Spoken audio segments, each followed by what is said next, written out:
Hello dear student, today we are going to start our 19th numerical. The statement of this numerical is like this. A capacitor of unknown capacitance is connected across a battery of V volt. एक capacitor है, उसकी जो capacitance है वो unknown है, पता नहीं कितना है, वो एक V बैटरी के अक्रॉस लगा हुआ है. Charge stored in it is 360 microcoulomb. तो 360 माइक्रोकूलम उसके अंदर चार्ज स्टोर हो जाता है. When potential across the capacitor is reduced by 120 volt. अब उसके बाद बोलता है ये, अगर इस सिचुएशन से हटके दूसरी सिचुएशन में इसका पोटेंशियल डिफरेंस हम जो भी अब फिलहाल इतना है उसमें से अगर 120 वोल्ट कम हो जाए तो charge stored in it become 120 microcoulomb. तो उस सिचुएशन में इसके अंदर जो चार्ज स्टोर होगा 120 माइक्रोकूलम के बराबर होगा. Calculate number 1 potential V and unknown capacitance. Number 2, what will be the charge stored in the capacitor if voltage applied has increased by 120. तो ये सेकंड पार्ट, पहले फर्स्ट को सोल्व करते हैं फिर सेकंड के बारे में बताऊंगा. तो क्या है कि एक कैपेसिटर है,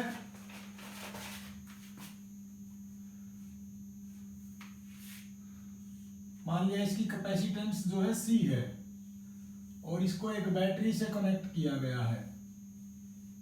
मान लिया देयर विल बी ए की और something for on and off. Let me check.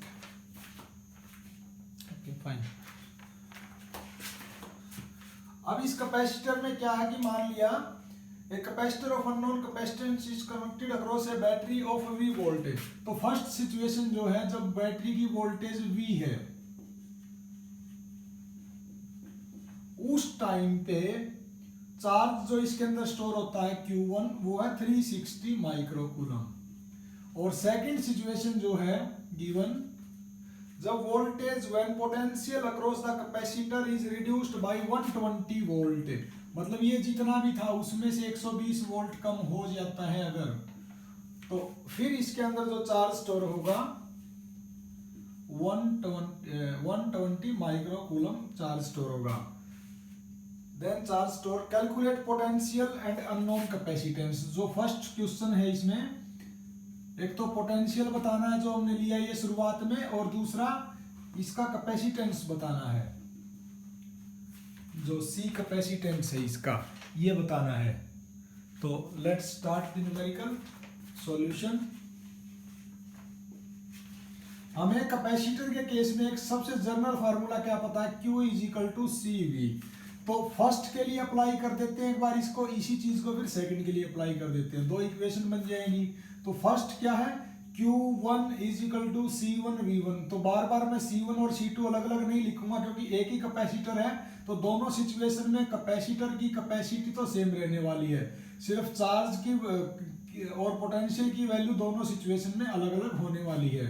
अब ये जो 360 माइक्रोकूलम है इसको यहीं पे हम लोग क्या करते हैं, कूलम में कन्वर्ट कर लेते हैं. इसको भी ऐसे कर देते हैं ऐसा ही सिस्टम में. तो apply for first condition Q1 is equal to CV1. तो Q1 की वैल्यू है 360 into 10⁻⁻6 is equal to C. V1 की वैल्यू है सिर्फ V. फिर सेकंड के लिए अप्लाई करते हैं इसको, Q2 is equal to CV2. तो Q2 की वैल्यू है 120 into 10⁻⁻6 is equal to C into V2 की वैल्यू है V माइनस 120 वोल्ट. तो ये दो इक्वेशन बन गई, इक्वेशन 1 एंड इक्वेशन 2. अब इन दोनों इक्वेशन को क्या करते हैं, फर्स्ट इक्वेशन को सेकंड से डिवाइड कर देते हैं क्योंकि दो इक्वेशन है, दो अननोन है इस इक्वेशन में, तो हमें उसको सोल्व करना है. कैसे भी प्लस माइनस मल्टीप्लिकेशन डिवीजन कुछ भी कर सकते हैं हम लोग. तो फर्स्ट को सेकंड से डिवाइड कर देते हैं. लेफ्ट साइड के नीचे लेफ्ट साइड आ जाएगी और राइट साइड के नीचे राइट साइड आ जाएगी. 360 into 10⁻⁻6 divided by 120 into 10⁻⁻6 is equal to CV divided by C into V minus 120. ये C से C कैंसिल हो जाएगा, ये 10⁻⁻6 से 10⁻⁻6 और ये 120 इससे कट जाएगा, 3 बनेगा. तो ये 3 is equal to v upon v minus 120, cross multiply कर देते हैं, 3v minus 360 is equal to v को इधर ले जाते हैं, 360 को उधर ले आते हैं, तो इधर बचेगा 2v और उधर चला जाएगा ये 360, तो v की वैल्यू कितनी आ जाएगी 180 वोल्ट। तो ये जो बैटरी लगाई है इसकी वोल्टेज कितनी है 180 वोल्ट। तो फर्स्ट आंसर आ गया फर्स्ट पार्ट का। इसका सेकंड पार्ट क्या है, कैपेसिटेंस ऑफ द कैपेसिटर निकालना है। तो दो इक्वेशन है, दोनों में से किसी में भी इस वैल्यू को रख देते हैं v की वैल्यू को, तो हमारे पास c आ जाएगी। मान लिया apply it for first 360 is equal to 10⁻⁻�6 is equal to CV, और v की वैल्यू आई है 180, तो c इंटू 180, यहाँ से c की वैल्यू क्या आ जाएगी 360 इंटू 10⁻⁻6 डिवाइडेड बाई 180, तो 180 से ये कट जाएगा 2 इंटू 10⁻⁻6 कूलम, तो ये -6 है इसलिए इसको आप ऐसे भी लिख सकते हो 2 माइक्रो कूलम। तो सेकंड इसका फर्स्ट पार्ट का सेकंड आंसर आ गया 2 माइक्रो कूलम। अब इसी क्वेश्चन में सेकंड पार्ट कहता है what will be charge stored in the capacitor if voltage applied has increased by 120 volt. तो वोल्ट ये आई है 180। सेकंड पार्ट ये कहता है कि वोल्टेज अगर बढ़ जाए, मान लिया V डैश, इससे जो भी आपका आंसर आया है 120 वोल्ट और बढ़ जाए इसमें, तो टोटल कितनी हो जाएगी 300 वोल्ट। पूछ रहा है कि कितना चार्ज स्टोर होगा। अब हमारे पास वोल्टेज भी पता है और इस कैपेसिटर की कैपेसिटेंस अभी अभी हम निकाल चुके हैं 2 इंटू 10⁻⁻6 कूलम, तो चार्ज स्टोर होगा C इंटू V डैश। तो C की वैल्यू है 2 इंटू 10⁻⁻6 कूलम इंटू 300, तो ये बन जाएगा 3 दूनी 6 इंटू 10⁻⁻4 कूलम। इतना कूलम इसके अंदर चार्ज स्टोर होगा। तो इस तरीके से हमने इसको सोल्व किया। आई होप आपको समझ में आया होगा। नेक्स्ट क्वेश्चन करते हैं। Two capacitors of capacitance of 6 microfarad and 12 microfarad are connected in series. दो कैपेसिटर हैं, एक 6 का और एक 12 माइक्रोफैराड के, सीरीज में जोड़ दिए विद ए बैटरी।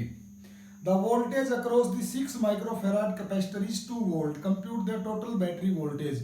सिर्फ एक के अक्रॉस वोल्टेज बता दिया और टोटल जो इसके दोनों को मिला के जो बैटरी वोल्टेज देती है उसके बारे में पूछा है कि कितनी होगी वो।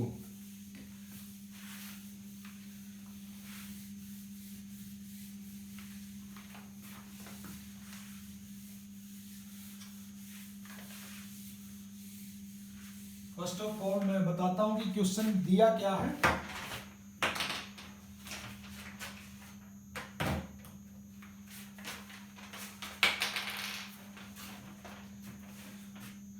दो कैपेसिटर हैं, एक 6 माइक्रोफैराड का और एक 12 माइक्रोफैराड का, दोनों ही सीरीज में जुड़े हुए हैं।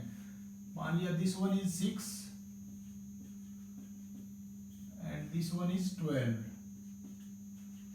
दोनों सीरीज में जुड़े हुए हैं और इन दोनों में जो बैटरी सप्लाई देती है वो मान लिया ये बैटरी है। ये जो 6 माइक्रोफैराड है इसके अक्रॉस जो वोल्टेज है वो इसने बता दी। The voltage across the 6 microfarad is 2 volt। इसके अक्रॉस जो वोल्टेज है वो है 2 वोल्ट। पूछ रहा है कि ये टोटल वोल्टेज जो आपने बैटरी अप्लाई लगाई हुई है इसकी टोटल वोल्टेज कितनी होगी।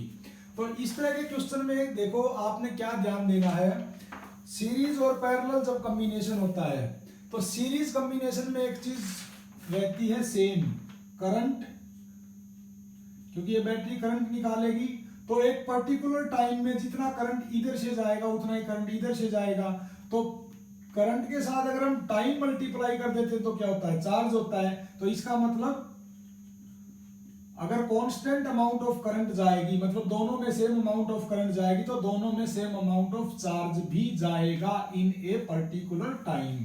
तो हम क्या कह सकते हैं कि जितना चार्ज इसके अंदर से जाएगा उतना ही चार्ज इसके अंदर से जाएगा। तो सीरीज में तो ऐसा होता है और पैरेलल में क्या होता है, चाहे वो कैपेसिटर हो चाहे वो रजिस्टर हो, वहां पे वोल्टेज जो होती है सबके अक्रॉस सेम होती है। तो ये सीरीज है तो इसलिए मैंने क्या बताया कि same amount of charge will go through 6 microfarad and also 12 microfarad. तो ये यहाँ पे अगर हम फर्स्ट के लिए ये कंडीशन लगाएं कि Q is equal to CV। तो फर्स्ट के लिए लगानी है तो Q1 C1 V1। तो Q1 की वैल्यू क्या आ जाएगी, C1 की वैल्यू है 6 माइक्रोफेराड, तो इसको मैं -6 से मल्टीप्लाई कर देता हूं तो सिर्फ फेराड बन जाएगा, इनटू V1 गिवन है 2 वोल्ट। तो ये कितना बन जाएगा, 6 इंटू 2 12 इंटू 10⁻⁻6 कूलम। तो Q1 जितना है उतना ही Q2 है, क्योंकि उतना ही चार्ज इससे होके जाएगा और उतना ही चार्ज उससे होके जाएगा। तो दिस इज आल्सो Q2। तो Q2 की वैल्यू आ गई है हमारे पास।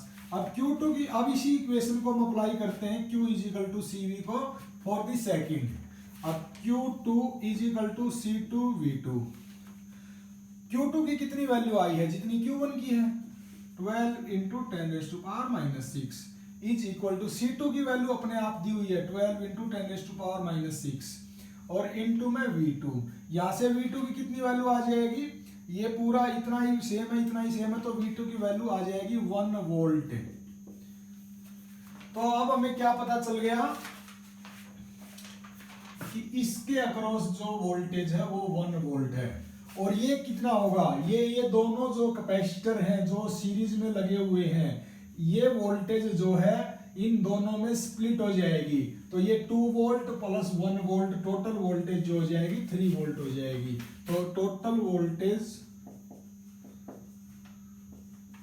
ऑफ बैटरी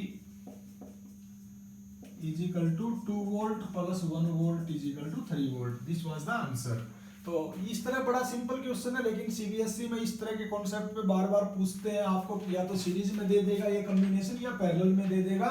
सीरीज में अगर दे देता है तो चार्ज कांस्टेंट रहेगा, पैरेलल में दे देगा तो ये वोल्टेज जो है वो कांस्टेंट रहेगी। और इन दोनों में से कोई एक की दोनों डिटेल दे देगा और एक की नहीं देगा, तो वो दूसरी डिटेल आपको निकालनी है ये कॉन्सेप्ट यूज करके कि either charge will remains same otherwise voltage will remains same. तो इस तरह का कॉन्सेप्ट से बड़ा ही पॉपुलर क्वेश्चन आता रहता है सीबीएसई में। नेक्स्ट क्वेश्चन है, A 12 picofarad capacitor is connected to a 50 volt battery। एक 12 पिकोफेराड, पिको का मतलब होता है 10⁻⁻12, एक बैटरी के साथ कनेक्ट है। How much electrostatic energy is stored in the capacitor. पहले ये बताना है कि कितनी एनर्जी स्टोर है। एनर्जी स्टोर का तो आपको बड़ा ही सिंपल पता है, हाफ CV²। तो ये तो एक नंबर का क्वेश्चन बड़े ही आराम से हो जाएगा। इसी में नेक्स्ट पूछ रहा है, if another capacitor of 6 picofarad is connected across the combination in series. आप क्या करता है वो इस क्वेश्चन को इसके जैसा बनाने की कोशिश करता है कि अगर दूसरा एक कैपेसिटर 6 पिकोफेराड का पहले वाले 12 पिकोफेराड वाले कैपेसिटर के साथ सीरीज में जोड़ दें तो find the charge stored and the potential difference across each capacitor. तो अभी जो किया सेम ऐसा ही है, लेकिन मैं इसको करूंगा कंप्लीटली।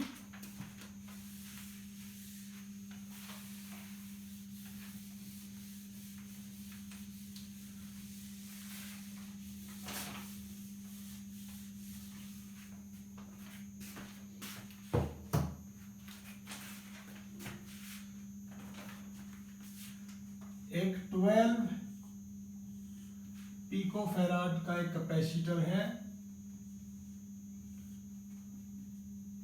फर्स्ट पार्ट कर रहे हैं हम अभी, और एक बैटरी लगा दी इसके साथ 50 वोल्ट की।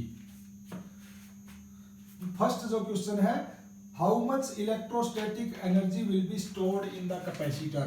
तो कैपेसिटेंस दे दिया 12 पिकोफेराड, इसको क्या लिख सकते हैं 12 इंटू 10⁻⁻12 फेराड। वोल्टेज दे दी 50 वोल्ट, तो एनर्जी कितनी स्टोर होगी, हाफ CV²।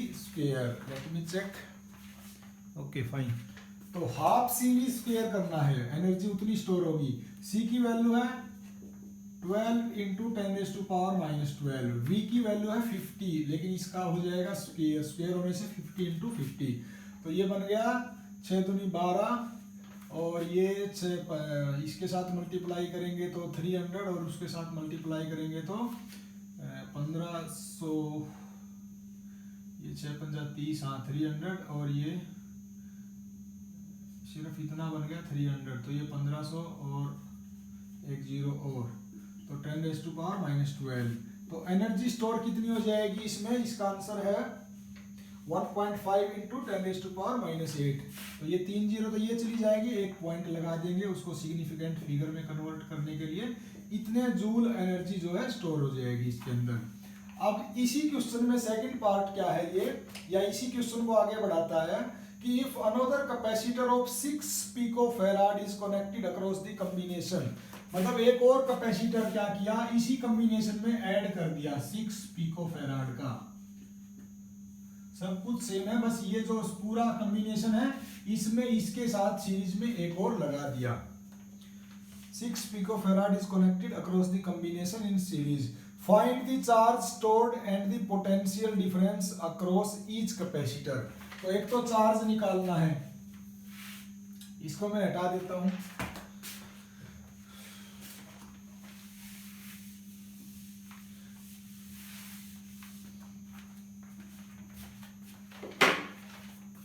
एक तो निकालना है चार्ज, और चार्ज को Q1 Q2 नहीं बोलेंगे क्योंकि जितना चार्ज इसमें से जाएगा उतना ही चार्ज इसमें से जाएगा। अभी पूरी थ्योरी में बता चुका हूं लास्ट न्यूमेरिकल में।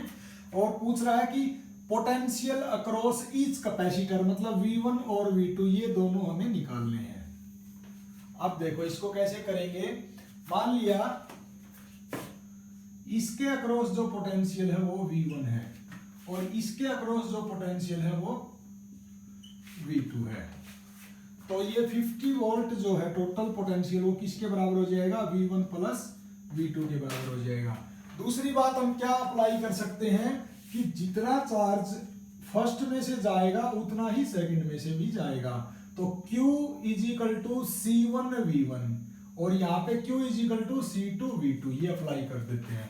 तो for the first Q is equal to मतलब Q1 is equal to C1V1 ऐसे लिखना चाहिए, लेकिन Q जो है सेम है, Q1 भी उतना ही है Q2 भी उतना ही है। तो ये क्या बन जाएगा, Q is equal to C1 की वैल्यू है 12 पिकोफैराड मतलब 10⁻⁻12 और V1 हमने मान लिया कि इसके अक्रॉस जो पोटेंशियल है वो V1 है।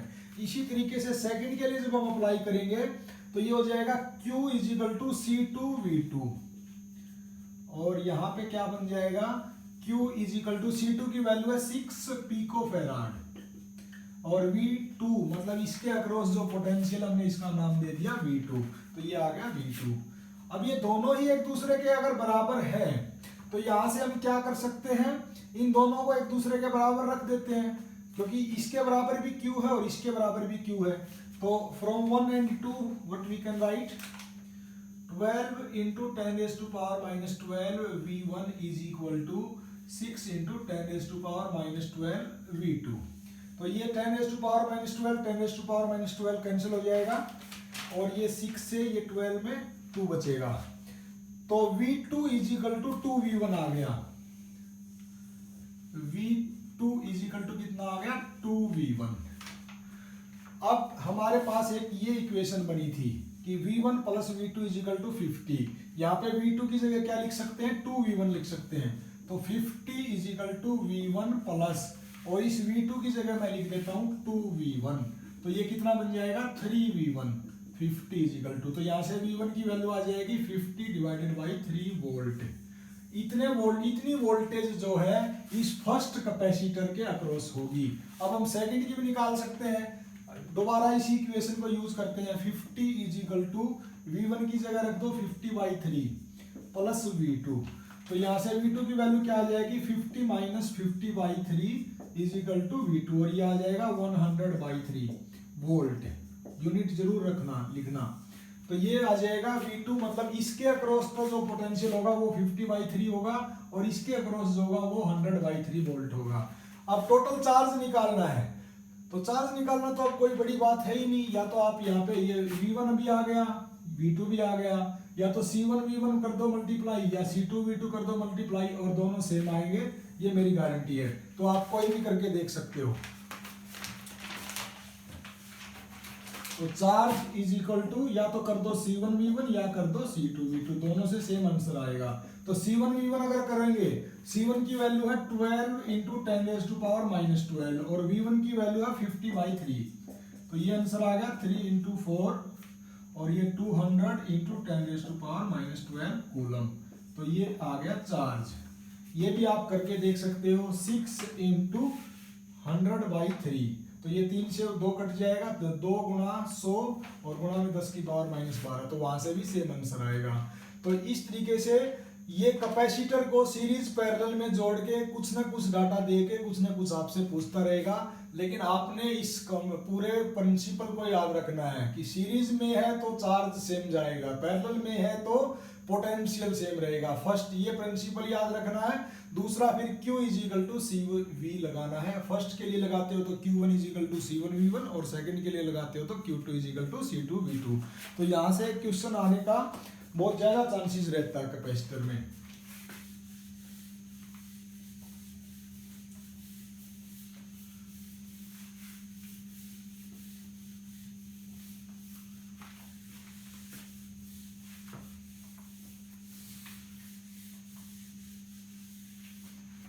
नेक्स्ट क्वेश्चन करते हैं।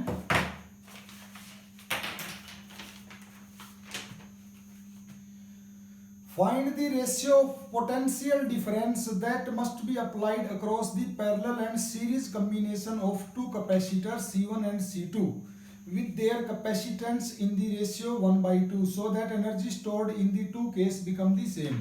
तो पहले स्टेटमेंट को समझो। दो कैपेसिटर हैं और उनकी जो कैपेसिटेंस का रेशियो है वो 1/2 है, तो C1/C2 = 1/2। This is given. बोल रहा है कि एक बार तो इन दोनों को सीरीज में कनेक्ट कर दो। मान लिया this is C1, this is C2। एक बार तो इन दोनों को सीरीज में कनेक्ट कर देते हैं, ये एक बैटरी है, और एक बार इन दोनों को पैरेलल में कनेक्ट कर दो।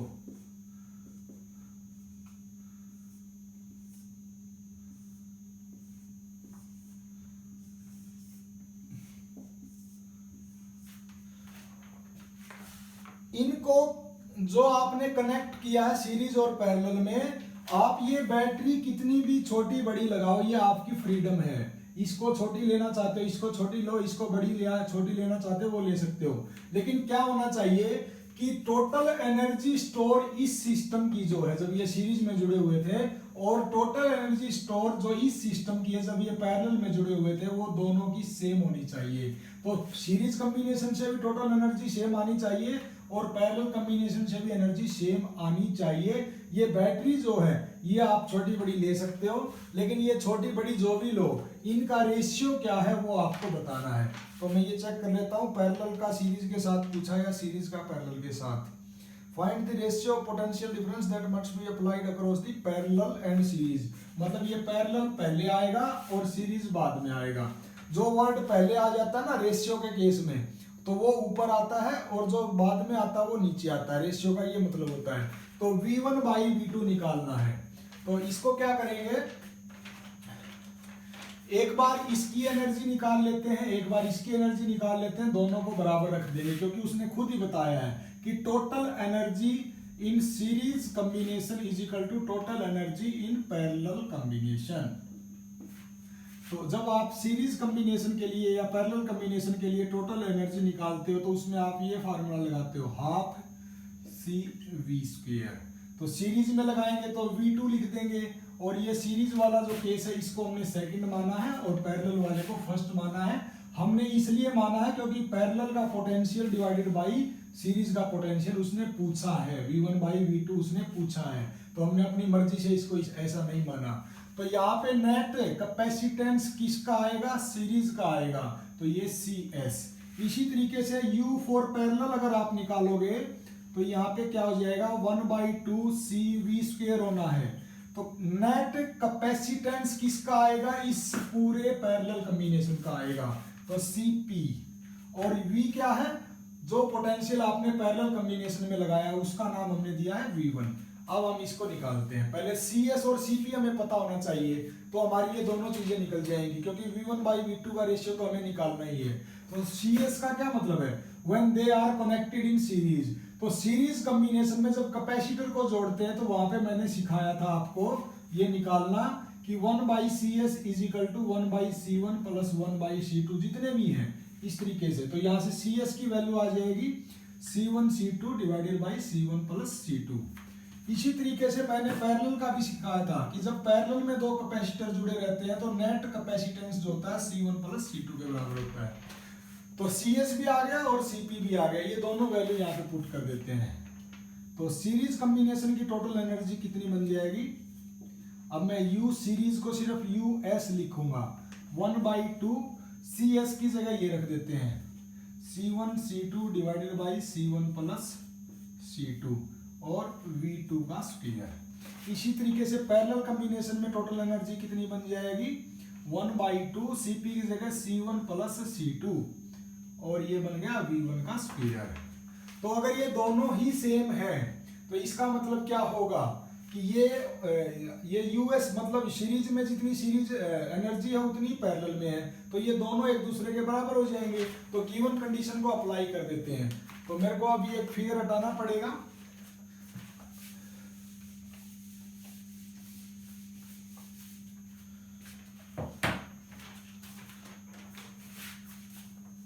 अप्लाई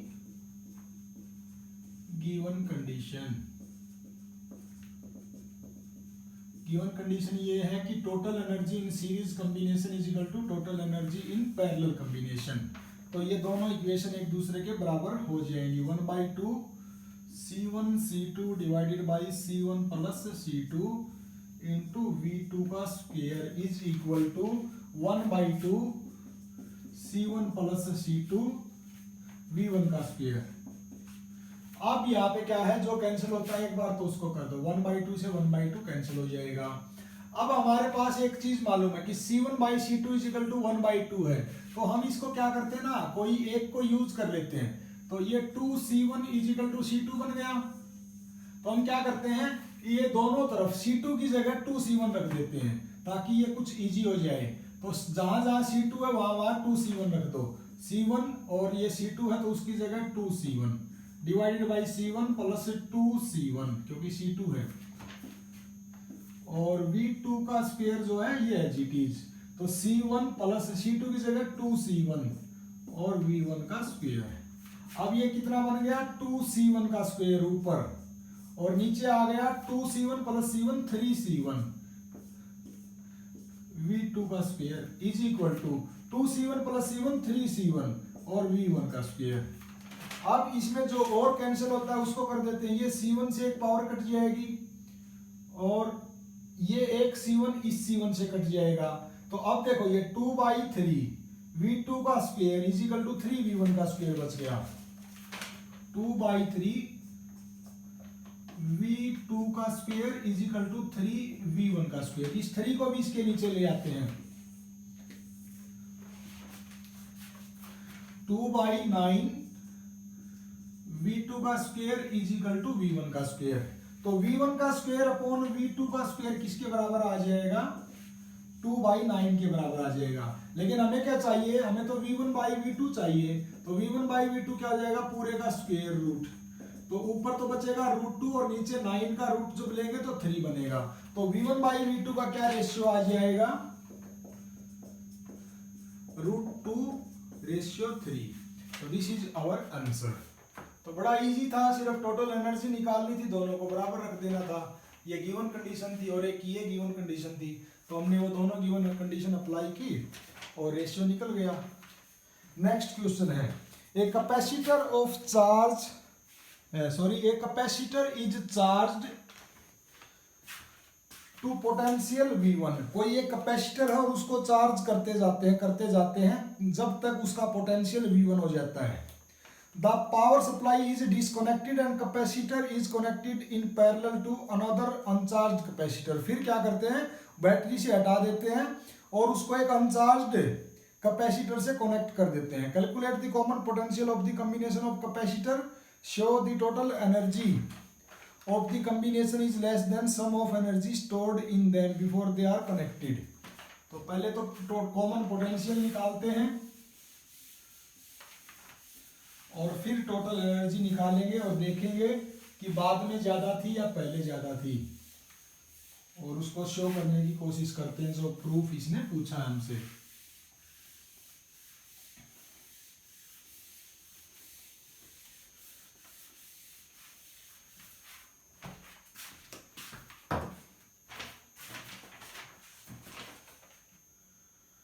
एक कैपेसिटर है, मान लिया वो C1 है, इसको चार्ज किया गया एक बाहर से बैटरी लगा के, और इसका पोटेंशियल V1 कर दिया जो ये C1 था। और बाद में फिर क्या किया गया, पहले तो ये ऐसा था, बाद में क्या किया गया, ये बैटरी तो हटा ली और इसके साथ एक दूसरा कैपेसिटर लगा दिया C2। तो फिर बाद में क्या करेंगे, ये तो बिल्कुल जीरो था, इसके ऊपर कोई चार्ज नहीं था, कोई पोटेंशियल नहीं था, ये बैटरी इसको चार्ज करती रहती है, V1 पोटेंशियल तक इसको चार्ज कर देती है, और बाद में फिर इसको हटा लेते हैं और इसकी जगह एक बैटरी लगा देते हैं। तो फिर क्या करेगा, ये कैपेसिटर जो अपने अंदर चार्ज को स्टोर कर लेगा, वो इस अनचार्ज्ड कैपेसिटर को चार्ज कर देगा। तो सबसे पहले तो ये क्वेश्चन है इसका कि जो इस कैपेसिटर को आपने अपनी तरफ से पोटेंशियल दिया V1, उसके बाद ये क्या करेगा, इसका पोटेंशियल घटता जाएगा और इसका बढ़ता जाएगा, और एक ऐसी लिमिट आ जाएगी जब दोनों का पोटेंशियल सेम हो जाएगा। उस सिचुएशन में क्या होगा कि ना तो इसका कुछ घटेगा ना इसका बढ़ेगा, मतलब दोनों का पोटेंशियल जब सेम हो जाएगा उस टाइम पे चार्ज फ्लो जो है स्टॉप हो जाएगा। तो एक बार तो हमारा क्वेश्चन ये है कि वो कॉमन पोटेंशियल निकालो। तो कॉमन पोटेंशियल कैसे निकाल सकते हैं हम लोग, हमें कैपेसिटर के केस में एक चीज मालूम है, Q = CV। तो अगर पोटेंशियल उसने पूछा है तो पोटेंशियल आप कैसे निकाल सकते हो, Q/C से। तो Q/C का क्या मतलब है, total charge divided by total capacitance. जब कॉमन पोटेंशियल निकालना है तो टोटल चार्ज का क्या मतलब है, Q1V1 प्लस Q = CV है, तो C1V1 प्लस C2V2, या फिर इसको एक बार मैं ऐसे लिख देता हूं, Q1 plus Q2 divided by total capacitance का मतलब है C1 प्लस C2, ये ज्यादा अच्छा रहेगा। अब Q1 को क्या लिख सकते हैं, C1V1 plus C2V2 divided by C1 plus C2। तो कॉमन पोटेंशियल क्या आ जाएगा, इसके बराबर। लेकिन एक बात ध्यान देने की है, C2V2 का क्या मतलब है कि इसके ऊपर इनिशियली कोई चार्ज था ही नहीं, इनिशियली कितना चार्ज था, सिर्फ इसके बराबर, इसके ऊपर था, और वो कितना था, C1V1 के बराबर था। बाद में तो क्या होता है, यही चार्ज जो इसके ऊपर था, मान लिया 100 यूनिट थी, बाद में क्या होगा, उस 100 में से 50 इस पे रह जाएगा और 50 इस पे रह जाएगा। इसका तो ये मतलब है। तो टोटल चार्ज जो है V2 की वैल्यू तो 0 है, क्योंकि पहले इसके जो C2 कैपेसिटर था वो तो खाली कहीं पे रखा हुआ था, उसके अक्रॉस तो कोई पोटेंशियल नहीं था, तो इसलिए उसके अक्रॉस कोई पोटेंशियल ना होने की वजह से उसके अक्रॉस कोई भी चार्ज नहीं था, इनिशियली 0 था। तो ये Q2 की वैल्यू 0 हो जाएगी, because there was no potential across this second capacitor. तो ये तो 0 हो जाएगा। तो नेट चार्ज कितना बचेगा, C1V1 divided by C1 plus C2। This is the common potential. तो ये जब इसका चार्ज या पोटेंशियल जब इसका घटता जाएगा और इसका बढ़ता जाएगा, तो इस इतने पोटेंशियल पे, मतलब C1V1 divided by C1 plus C2, इतने पोटेंशियल पे आके इनका चार्ज फ्लो स्टॉप हो जाएगा और ये दोनों का पोटेंशियल फिर सेम हो जाएगा, इसका भी इतना और इसका भी इतना। इसका ये मतलब है कॉमन पोटेंशियल का। अब सेकंड क्वेश्चन क्या है कि एनर्जी स्टोर निकालो। एनर्जी स्टोर पहले कितनी थी और जब ये दोनों जोड़ दिए तो कितनी थी, एनर्जी स्टोर निकालनी है।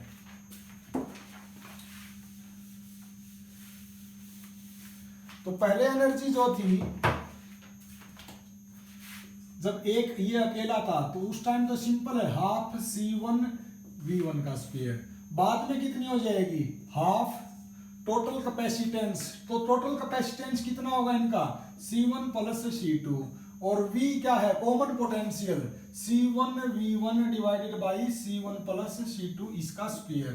क्योंकि ये क्या रिप्रेजेंट करता है, ये पोटेंशियल को ही तो रिप्रेजेंट करता है ना, बाद में जो इनका टोटल पोटेंशियल हो जाएगा, और वो अभी अभी आपने निकाला ही है, तो वो इतना पोटेंशियल हो जाएगा। तो ये U1 ये U2। अब इसमें आप बड़े आराम से देख के प्रूफ कर सकते हो। जो इसने पूछा है कि second question, combination is less than sum of energy stored in them before they are connected।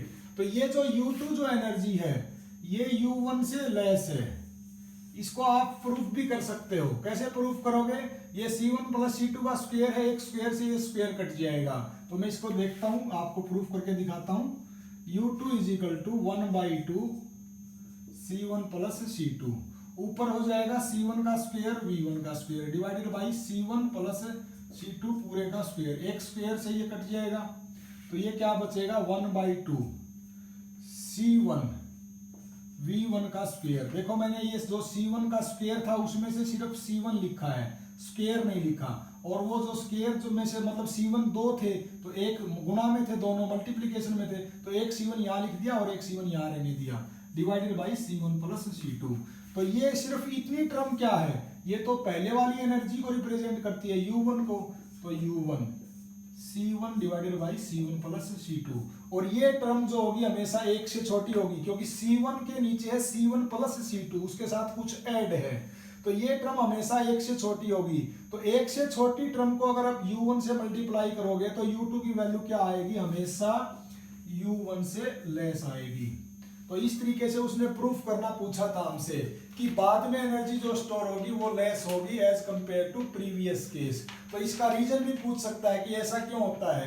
तो एनर्जी जो होती है वो चार्जिंग डिस्चार्जिंग के जो फिनोमेना होता है उसमें लॉस हो जाती है। तो ऐसा नहीं कि हम इसको एक बार फुल चार्ज कर दे, फुल चार्ज करने के बाद ये दूसरे को कर देगा, दूसरा तीसरे को जाके कर देगा, तो टोटल जो चार्ज है वो सेम बना रहेगा, नहीं, उसकी एनर्जी लगातार घटती जाएगी, क्योंकि ये चार्जिंग डिस्चार्जिंग जो फिनोमिना होता है ये इरिवर्सिबल प्रोसेस होता है, इसमें कुछ ना कुछ एनर्जी का लॉस होता है। इसलिए सेकंड केस में जो एनर्जी है वो फर्स्ट केस से कम है, बाकी चार्ज दोनों में सेम है। नेक्स्ट क्वेश्चन करते हैं। तो ये पूछा जा सकता है, इस क्वेश्चन में नहीं पूछा था कि what is the cause behind loss of energy, तो वहां पे आप डिस्कस कर सकते हो इस चीज को। Next question, two capacitor of unknown capacitances C1 and C2 are connected first in series then in parallel across a battery of 100 volt. If the energy stored in the combination is 0.045 joule and 0.25 joule respectively, determine the value of C1 and C2. Also calculate charge on each capacitor in parallel combination. तो पहले statement को मैं explain करता हूं।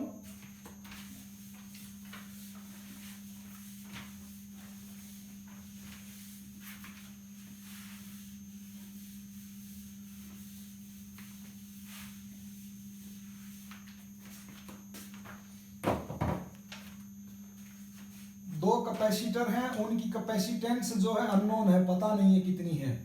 एक बार तो उनको series में जोड़ते हैं और एक बार पैरेलल में जोड़ते हैं। तो मान लिया this is series combination and this is parallel combination.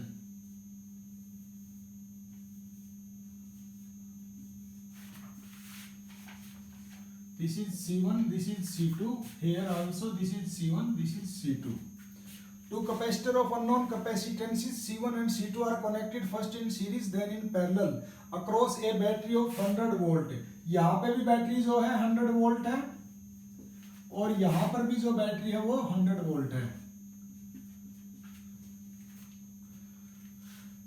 If energy stored in the combination is, तो फर्स्ट जो कॉम्बिनेशन है यहाँ पे सीरीज में, यहाँ पे जो एनर्जी स्टोर है 0.045 जूल है और यहाँ पे जो एनर्जी स्टोर है पैरेलल के केस में वो है 0.25 joule. Determine the value of C1 and C2। C1 and C2 निकालना है। तो बिल्कुल सेम केस है जो अभी हमने स्टडी किया। लास्ट उसमें क्या था? उसमें क्या था कि सीरीज और पैरेलल दोनों में एनर्जी सेम थी और ये वोल्टेज अलग अलग थी, उसका रेशियो निकालना था। उस क्वेश्चन में ये था। इस क्वेश्चन में क्या हो गया कि वोल्टेज सेम है, एनर्जी अलग अलग है और C1 और C2 की वैल्यू निकालनी है। तो सेम वही प्रोसीजर, वही सारे प्रिंसिपल यहाँ पे भी एप्लीकेबल रहेंगे। Determine the value of C1 and C2, also calculate charge on each capacitor in parallel combination. दूसरा पूछा है कि ये Q1 और ये Q2 मान लिया, क्योंकि सीरीज में तो दोनों में सेम चार्ज जाएगा, इसमें भी और इसमें भी, लेकिन यहाँ पे दोनों में अलग अलग चार्ज जाएगा, तो Q1 और Q2 भी निकालना है इन पैरेलल कॉम्बिनेशन और ये C1 एंड C2 निकालना है। तो अब हम क्या करते हैं, एक बार ये सीरीज की टोटल एनर्जी निकालते हैं फार्मूला से। तो फार्मूला क्या कहता है, टोटल एनर्जी 1/2 CS, क्योंकि सीरीज की निकालनी है तो मैं CS लिखता हूं, और V का स्क्वायर। तो CS ये 0.045 इज इक्वल टू 1/2। सीरीज में जो CS होता है वो किसके बराबर होता है, C1 C2 divided by C1 plus C2, क्योंकि 1/CS is equal to 1/C1 plus 1/C2। तो वहां से CS की वैल्यू इतनी आ जाएगी। तो इसको आप रख दो C1 C2 divided by C1 plus C2, और V का स्क्वायर मतलब 100 का स्क्वायर।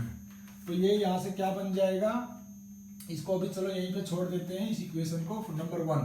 इसी इक्वेशन को total energy is equal to 1/2 CPV square, अब पैरेलल के लिए अप्लाई करते हैं। तो पैरेलल में टोटल एनर्जी है 0.25 is equal to 1/2 CP parallel में कितना होगा, C1 प्लस C2 के बराबर होगा। तो C1 plus C2 into V का स्क्वायर, मतलब वहां पे भी वोल्टेज कितनी है, 100 का स्क्वायर। तो अब देखो यहाँ पे C1 प्लस C2 की वैल्यू निकाल लेते हैं। ये 2 इधर जाके मल्टीप्लाई हो जाएगा और ये 100 नीचे आ जाएगा। तो ये बन जाएगा 0.5 into 10⁻⁻⁴ is equal to C1 plus C2। ये जो C1 प्लस C2 की वैल्यू आई है, इस C1 प्लस C2 की वैल्यू को अगर हम यहाँ पुट कर देंगे तो C1 C2 2 बन जाएंगे। तो वहां से इन दोनों का रेशियो आ जाएगा। एक तो ये तरीका है। अब मैं फिगर हटा देता हूं, फिगर की कहीं जरूरत नहीं पड़ने वाली है अब हमें। दूसरा एक तरीका है कि इसमें थोड़ी मैथमेटिकल फॉर्मुलेशन करके हम इसको थोड़ा आसान बना सकते हैं। वो कैसे कर सकते हैं, C1 minus C2 is equal to, इसको क्या लिख सकते हैं, C1 प्लस C2 इसका स्क्वायर माइनस 4C1 C2 और पूरे की पावर 1/2। क्यों लिखा मैंने ऐसा, पहले मैं इस मैथमेटिकल फार्मूलेशन को समझाता हूं आपको। देखो इसका क्या मतलब हुआ, C1 का स्क्वायर प्लस C2 का स्क्वायर प्लस 2C1 C2, और पीछे जो लिखा है as it is 4C1 C2 और पूरे की पावर 1/2। तो C1 का स्क्वायर प्लस C2 का स्क्वायर और ये माइनस का 2C1 C2 बचेगा और पूरे की पावर 1/2। अब ये क्या बन गया, C1 माइनस C2 का स्क्वायर और पूरे की पावर 1/2। तो 1/2 से ये स्क्वायर कट जाएगा तो क्या बन गया, C1 minus C2।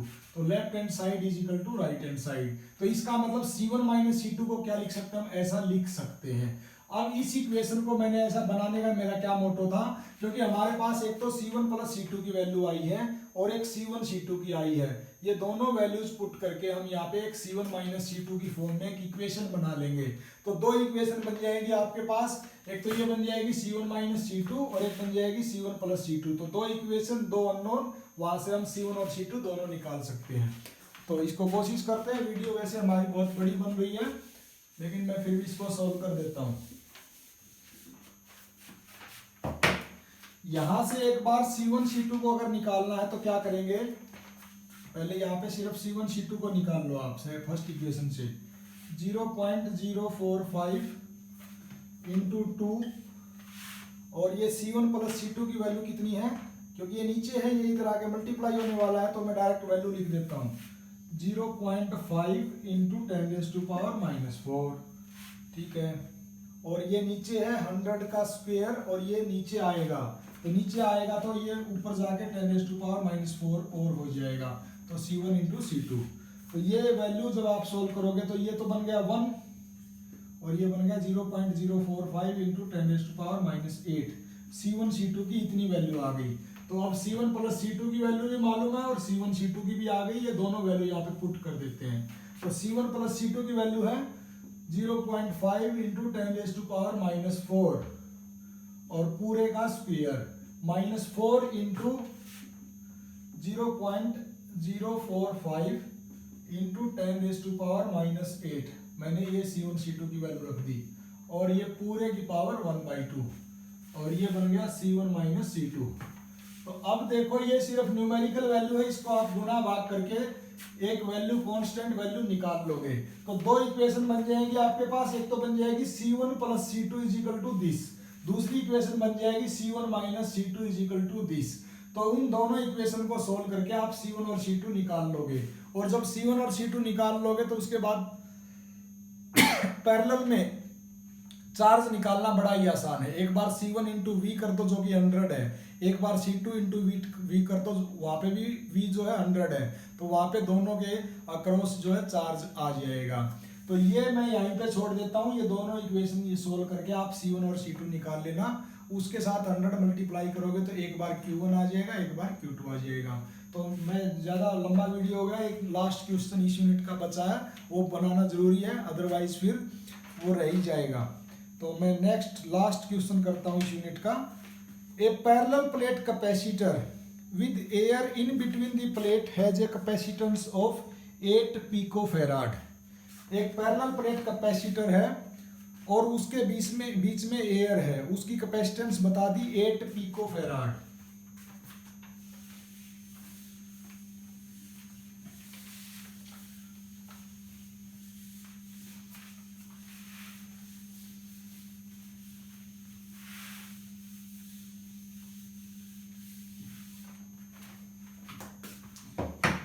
A parallel plate capacitor with air in between the plate has a capacitance 8 picofarad।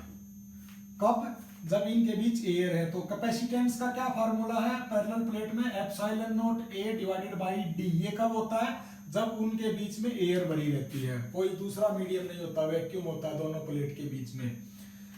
The separation between the plate is now reduced. अब इसी कैपेसिटर को, जो पहले ये ऐसा था, अब इसको क्या कर दिया, इसके बीच का जो सेपरेशन है जिसको हम D बोलते हैं, इसको रिड्यूस कर दिया। The separation between the plate is now reduced to half. तो अब क्या किया, मान लिया ये सेकंड, ये जो है फर्स्ट कंडीशन है। सेकंड कंडीशन में क्या करता है कि इसको हाफ कर देता है, दोनों के बीच, प्लेट के बीच के सेपरेशन को। And space is filled between them with a medium of dielectric constant 5। और अब एयर की बजाय एक डाइलेक्ट्रिक कांस्टेंट डाल देता है, और एक मीडियम डाल देता है जिसका डाइलेक्ट्रिक कांस्टेंट जो है 5 है। डाइलेक्ट्रिक कांस्टेंट का क्या मतलब होता है? Electrical permittivity of that medium divided by electrical permittivity of free space. तो ये इसको में डाल देता है। Calculate the value of capacitance in the second case. तो ये मान लिया फर्स्ट केस था जो कि इसने गिवन दिया है, तो सेकंड केस में अब कितना कैपेसिटेंस उसका होगा। तो बस इसने क्या कर दिया, एक सिंपल कैपेसिटर था, उसकी कैपेसिटेंस बता दी जब उसके अंदर एयर भरा हुआ था।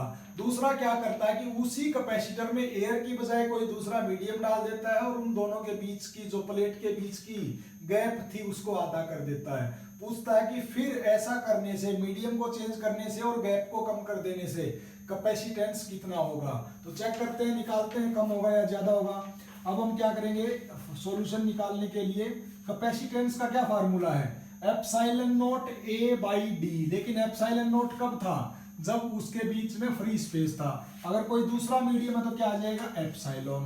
A क्या है? Area of cross section of the plate, तो वो तो चेंज नहीं किया इसने, तो same as it is.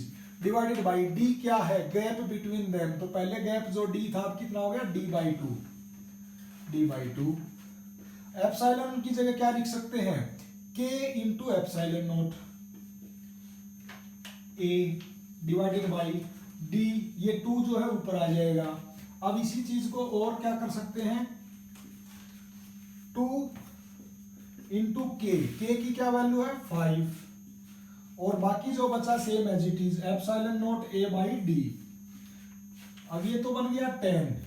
Epsilon naught A by D क्या है? Epsilon naught A by D तो जो है फर्स्ट, जो सब उसके साथ कुछ भी नहीं किया था, उसके बीच में सिर्फ एयर थी, दोनों प्लेट के बीच में गैप D था, उस टाइम पे इसका कैपेसिटेंस था, और उसकी न्यूमेरिकल वैल्यू जो थी 8 पिकोफैराड थी। तो इसको क्या लिख सकते हैं? 8 पिकोफैराड। तो सेकंड केस में ये प्रोसीजर करने के बाद, ये 2 चेंज करने के बाद कैपेसिटेंस कितना हो जाएगा? 80 पिकोफैराड। तो ये मीडियम को चेंज करने से और उनके बीच की लेंथ को कम करने से उसका कैपेसिटेंस जो पहले 8 था, अब वो 80 पिकोफैराड हो गया, 10 गुना ज्यादा बढ़ गया। तो इस तरीके से हम कैपेसिटेंस को चेंज कर सकते हैं, उसकी कॉन्फ़िगरेशन को चेंज करके। तो आज हमारी फर्स्ट यूनिट के न्यूमेरिकल्स खत्म हो जाते हैं और अब हम कल से सेकंड यूनिट के न्यूमेरिकल शुरू करेंगे। आई होप आप सबको न्यूमेरिकल अच्छे से समझ में आए होंगे। कोई चीज़ डाउट रह जाती है तो again we can join at Zoom also, otherwise you can ask me on WhatsApp और on my personal call number. तो thank you, we are going to stop it here.